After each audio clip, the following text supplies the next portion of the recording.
당사자분은 굉장히 억울해서 소를 제기하시는데 법리적으로는 원하는 결과가 도출되지 못하는 경우도 있고, 억울해서 이야기를 많이 하시는데 쟁점을 잘못 잡고 계시는 경우도 있기 때문에 나는 억울하니까 당연히 소송 고!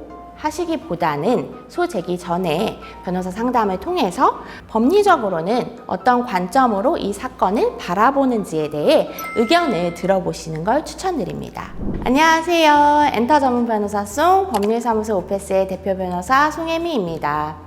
오늘은 조금 예민한 주제를 가져와 봤습니다. 변호사 수임 보수와 관련해서 말씀을 드리려고 합니다. 비싼 것 같은데 대체 기준이 뭐냐?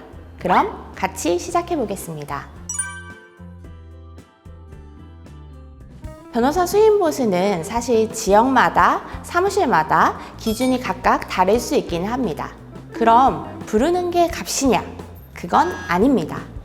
각 사무실 내에서 기준을 가지고 있는데 저희 사무실을 기준으로 허심탄회하게 이야기 드려보겠습니다. 일단 민사냐, 형사냐, 가사냐 등등에 따라 최소 금액이 다릅니다. 민사를 기준으로 할 때 소액 사건인 경우 최소 330만 원을 통상 수임 보수로 하는 것 같습니다. 저희 사무실도 그렇고요. 이러한 최소 금액을 정하고 난이도를 따라 금액이 올라가게 되는데요. 난이도 안에는 소가, 그러니까 우리가 청구하는 금액, 그리고 피고가 몇 명인지, 피고가 함께 거주하는지, 관할이 어딘지, 쟁점이 몇 개인지, 상대방이 적극적으로 다툴 것으로 예상하는지, 증거 확보는 의뢰인에게 잘 되어 있는지, 아니면 증거부터 함께 준비해 가야 하는지, 재판은 대략 몇 번 출석할 것으로 예상하는지 등이 들어가게 되고, 간단하게 시간과 품이 적게 들어가는 사건에서 시간도 노력도 많이 들어가는 사건까지 금액이 다르게 책정되는 것이죠. 이 변호사 보수라는 것은 착수금과 성공보수로 나누어지는데, 민사는 성공보수를 보통 대개의 사건에서 다 책정합니다. 소가가 적고 변호사 입장에서 간단한 사건이라면, 예를 들어 1,000만 원이고 증거도 있다. 그러면 성공보수 없이 착수금만 받을 수도 있고, 소가가 수십억이다 라고 하면 착수금을 높게 받고 성공보수를 낮출 수도 있고, 그 반대의 경우로 할 수도 있습니다. 기본 착수금의 성공보수에 대해서 민사사건은 대략 550에 10% 정도의 성공보수가 서울중앙지방법원 근처의 법무법인, 법률사무소의 통상적인 금액입니다. 착수금을 330으로 하고 성공보수 비율을 15%로 높인다든지, 착수금을 770만 원으로 하고 5에서 7% 정도로 성공보수를 낮춘다든지 하는 것은 계약 당사자인 변호사와 의뢰인이 협의해서 할 수 있습니다. 또한 착수금을 아예 안 받는 사무실도 있을 수 있는데, 그런 경우 성공보수가 30%에서 많게는 50%까지도 높아질 수 있습니다. 그리고 착수금의 분납이 가능한지, 그럼 어떻게 가능한지 여부도 사무실마다 다릅니다. 그리고 저희 사무실 같은 경우 가압류 신청 또는 가처분 신청을 많이 하는데요. 민사 사건과 가처분을 같이 진행할 시에는 업무에서 중복되는 부분이 있어서 가처분 신청 비용이 일종의 패키지로 감액이 되지만, 가처분만, 가압류만 하는 경우에는 신청서 작성 등 들어가야 하는 업무가 별도가 되기 때문에 함께 계약하실 때와는 금액이 다릅니다. 이 질문은 변호사 위임 업무는 제품을 제작하는 것과 달리 무형의 서비스인데요.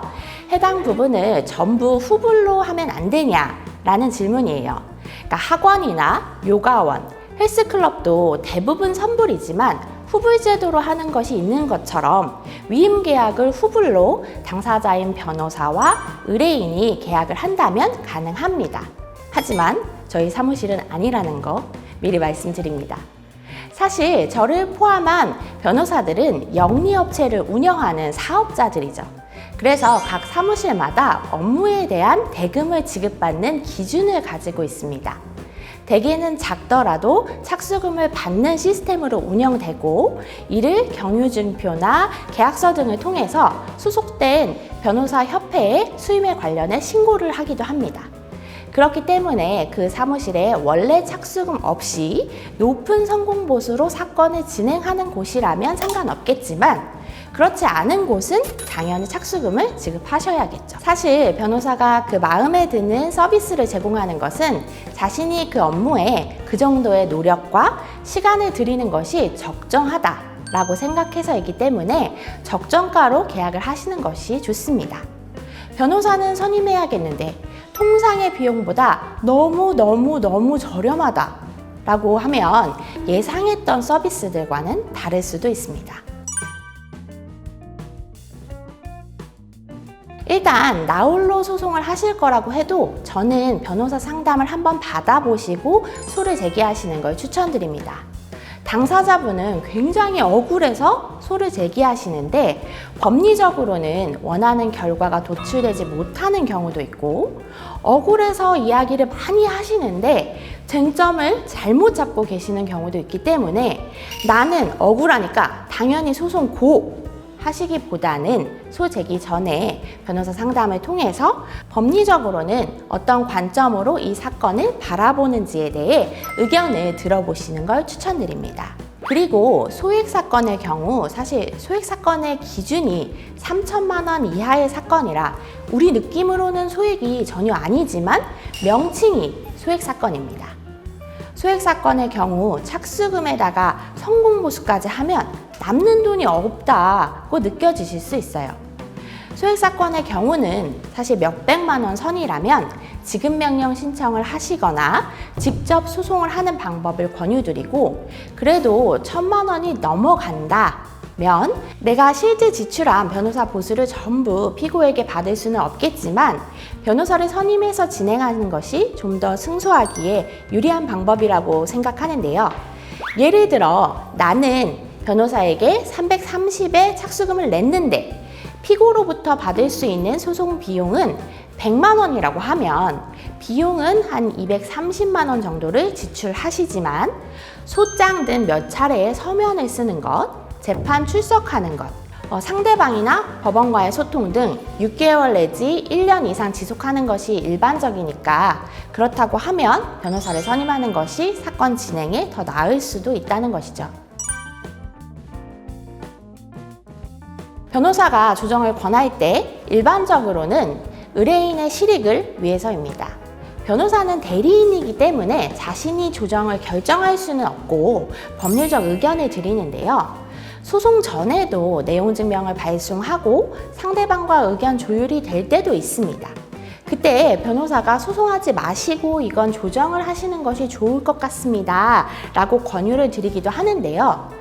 소송을 하는 게 착수금을 더 받을 수도 있고 변호사로서는 이익이지만 이모저모 따져봤을 때 지금 조정안이 최선의 결과로 예상된다면 당연히 조정을 하셔야 된다고 의견을 드리는 거죠. 또 소송 중간에도 무조건 조정을 하라고 하시는 것이 아니고 그렇게 권유를 드리는 근거가 있을 거예요. 그것을 무조건 서운하다라고 생각하지 마시고 들어보시고 결정을 하시면 좋을 것 같습니다. 어떤 변호사가 좋은지, 가격은 적정한지 고민이 많이 되실 수도 있어요.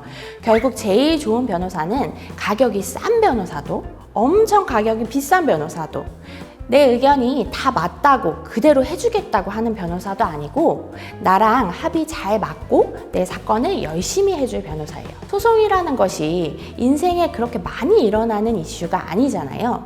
그러니 잘 알아보시고 상담도 받아보시고 하면 그래도 대충 느낌이 오실 거예요. 당신의 변호사. 제가 되면 더 좋겠네요. 오늘 예민한 주제, 변호사 보수에 대해 알아보는 시간을 가져봤습니다. 시청해주셔서 감사드리며 궁금하신 내용이 있으면 댓글 또는 아래 하단 링크로 연락 주시면 자세한 상담 도와드릴게요. 여러분의 구독과 좋아요는 저에게 힘이 되는 응원입니다.